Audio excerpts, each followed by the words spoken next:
Good day, Tamers! Welcome back to an episode with me, Akira Swiftly. Today we're going to be doing a Jesmon deck profile, because you guys seem to like the in-person deck profiles. So, without much ado, Jesmon. So we're going to actually do it in the roll this time. Babies. So I like to play 3 of the Demi Marimons. Standard card here.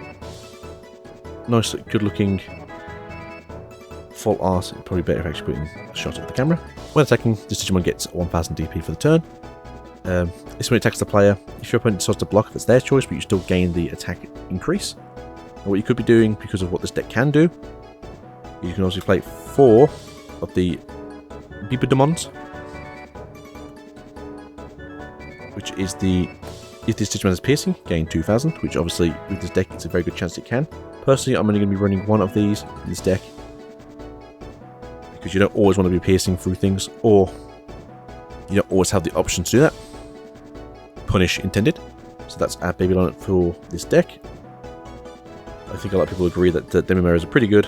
Obviously, you can look at running things like the Gigimons from the structure deck if you really want to, if you are struck 4 cards that you need to use.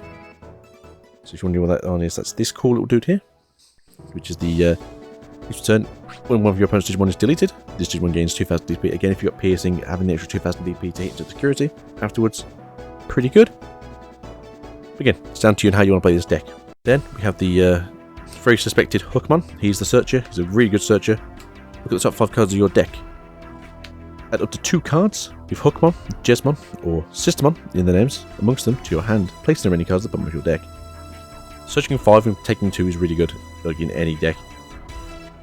Because you generally will be searching out all of your cards with this guy, it's really annoying that we don't have a good stackable one just yet, but we do get a good stackable one in BT7, and that is the one that lets you search just Systemon, so you generally will be using him then just to search your evolution line, and then you'll use the unhit effect one to look for your others. Next we play 4 of the Agamons, because he's kind of the guy you actually want in your stack at the moment. That is when this Digimon attacks a player, you gain 2000 DP. I think you're already 11k, and then if you have your Jesmons come out and put down a Systemon, you're gaining an extra 3000 DP, so you're 14, now you're 16. If you've got the correct system on the field, I think then you're 18k.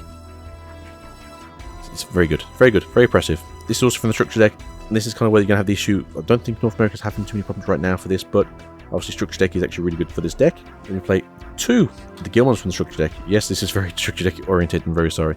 The idea is because we're actually going to use Galapmon from the structure deck as our secondary mega, just because you might just need to strike the game. The card has security at +1 as well. And then we also have like obviously the key card at the end of the game to use as well, which could be what wins you the game. And then we also play 3 of the Systemon Blanc.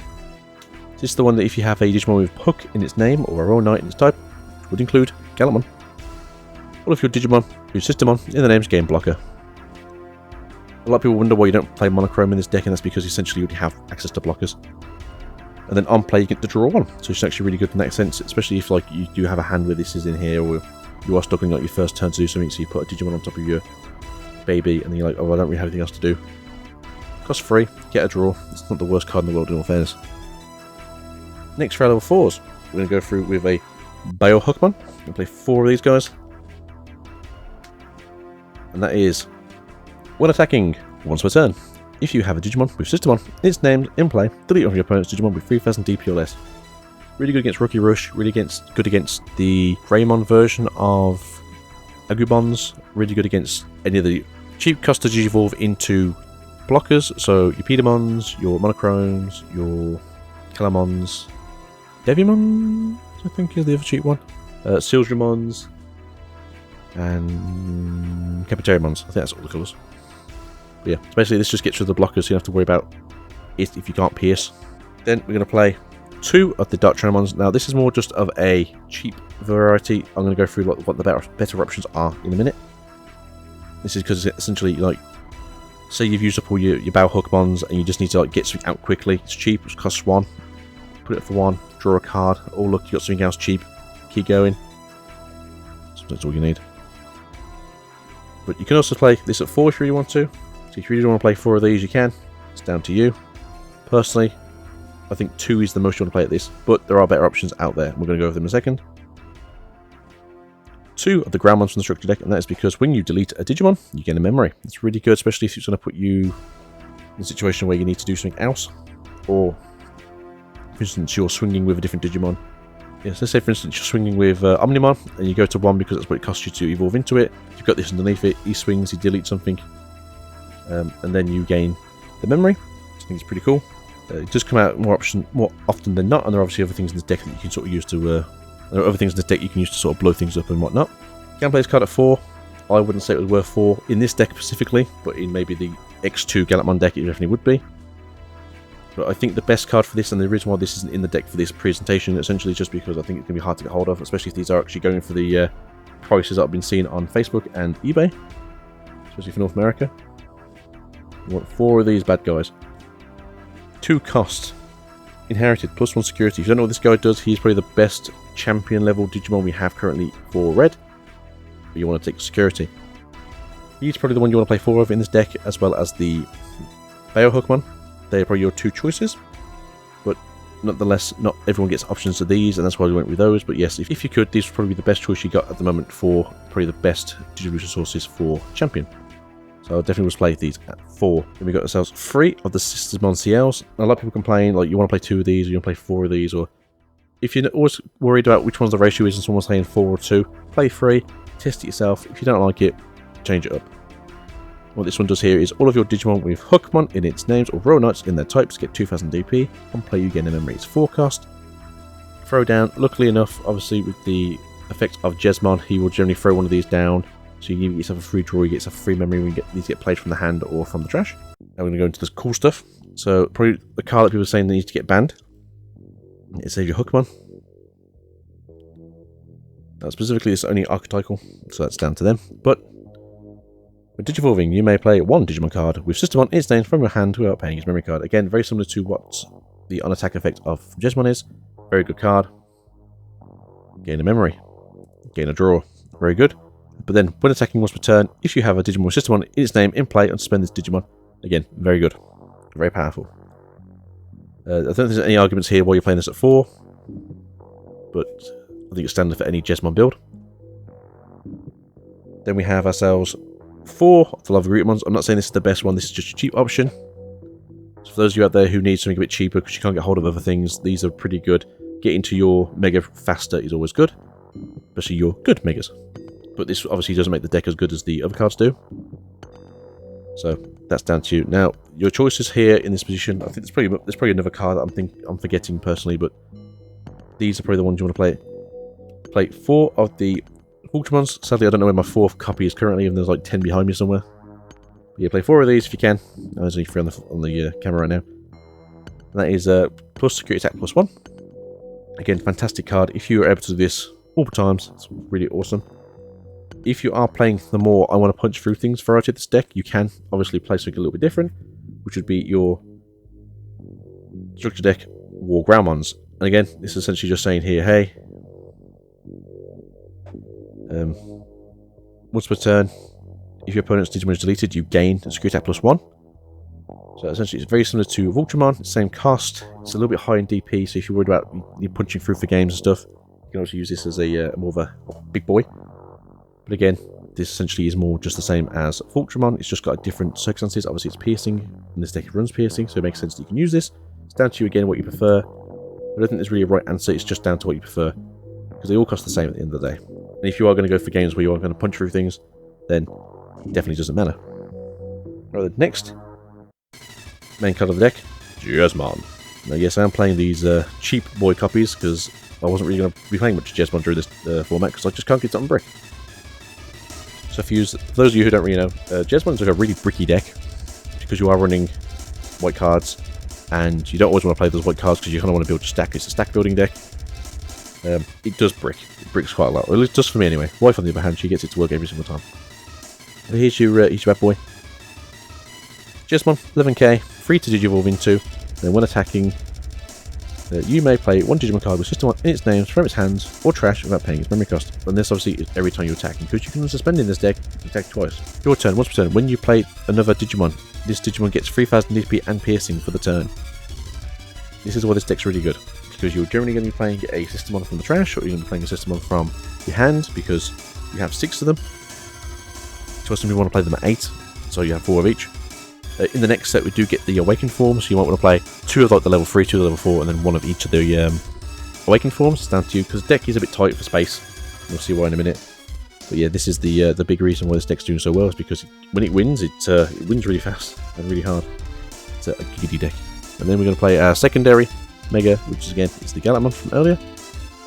Inherently has a security attack +1, and when attacking, delete one of your opponent's Digimon with 4000 DP or less. If no Digimon was deleted, then it gains 3000 DP. So you become a 14k beat stick. You get security attack +1 if your opponent just want to block. Your opponent can't block. It's pretty good, if you ask me. Sometimes you just need something to beat over things, and even if a block happens, sometimes that's the what you want to happen. And then you're going to run 2 of the Omnimons with Blitz. Should be very cheap now for everyone, as BT5 was just essentially just mass opened. So Blitz. So Blitz on Digivolution, if you go into your opponent's side for memory, you can continue on the attack of this specific Digimon. When Digivolving, you can unsuspend this Digimon, which is really good. Also, every trigger that's happened on Mr. Jesmon is still on the body, so he gains the DP damage difference, he gains the security attack difference, he gains the piercing still. He's a Royal Knight. Is he alright? Is he holding like this? He's also a Royal Knight, so yes, so he gains all the effects from the Systemons as well. So, yeah, Omnimon's a bit of a savage. The Tamers, we're going to play 2 of the ties. If you really want to figure out this deck, you can maybe play 4 of them if you really are struggling to like get wins out consistently or get memory out consistently. But yeah, this is your memory tamer, as well as it gives you an extra security attack +1 if you have 4 Digivolution sources on your cards, which you generally will, outside of the cheap trick of Galakmon and Gilmon. You run 2 of the Judgment of the Blades. Main 1. One of your Digimon with Hookmon in its name, or Royal Knights in its type, is going to attack your opponent's unsuspended Digimon for the turn. And then Royal Knights triggered effect from security is you may play 1 Digimon card with Systemon in its name from your hand or trash without paying its memory cost, then add this card to your hand. It's pretty good, because sometimes it'll be a case of like your opponent swings in like with rookies or something, or swings in like a couple times they can win the game, and then you'll pick this up. You get to play it, get it added to your hand, but then you get to play a Systemon from the trash because you used the block already, and it's quite good. 2 might be the optimum one for this. I was playing 3 or 4, so it goes, but that's because you want other options in this deck as well, such as this one. This is going to be your biggest help during any other games you're going to see, and this is a delicate plan. So a delicate plan, what it lets you do is turns off the options security effects, because security control is kind of like one of the biggest things you'll be facing in a matchup in a big championship, because it's one of those decks that kind of just like grinds things out, and you can kind of grind back by basically not being affected by anything they do. And that's what it really does. And then its security, if it's found security, it just adds it to your hand, which can be kind of a saving grace, in all fairness. Play 2 of the Gaia Forces, because occasionally you'll just need to have this in your hand or security. Sometimes you just want it to be in your security, because then if someone crashes into security, they've got another Digimon on the field that could end the game. Bang, that kills them. You get to play your turn, following turn, and then you just end up the game. It's not too bad, really. You don't have to play Gaia Forces. This deck is pretty aggressive on its own, so you could maybe take those out and maybe play more of the just the blades, or more of the delicate plans if you want to. You play 2 of the red memory boosts. 1, having the extra 2 memory on your turn is pretty good, in all fairness, as well as having the chance of looking for more of your Pokemons, because if you do this and you don't find anything other than, say, like Systemons, that's great, but then it's always nice to be able to find more plays that happen, even if it's just one of these. And that's about it, guys. That's the deck that I've got here. It works. As I said, it does brick a little bit, because that's kind of how any deck with more colours in that aren't basically just throwing things down the field for fun works. But yeah, let me know in the comments, guys, what you think, what you guys have been playing with. If there's anything you've been changing up for this deck. Again, I've gone through the options. I've tried to make this the sort of like the more budgety version of Jesmon, with the options of having the more sort of like sought after things. And the only reason I say it's budgety is because it's just essentially not everyone can get hold of the Greymons right now. I know America's having a big issue, costing like $25-ish per copy. So, yeah. But that's it, guys. Thank you for being here. I appreciate it. I'll see you guys soon. Peace out, goodbye. And remember, guys, stay safe, but keep on playing. We'll see you guys in the next one. Happy New Year.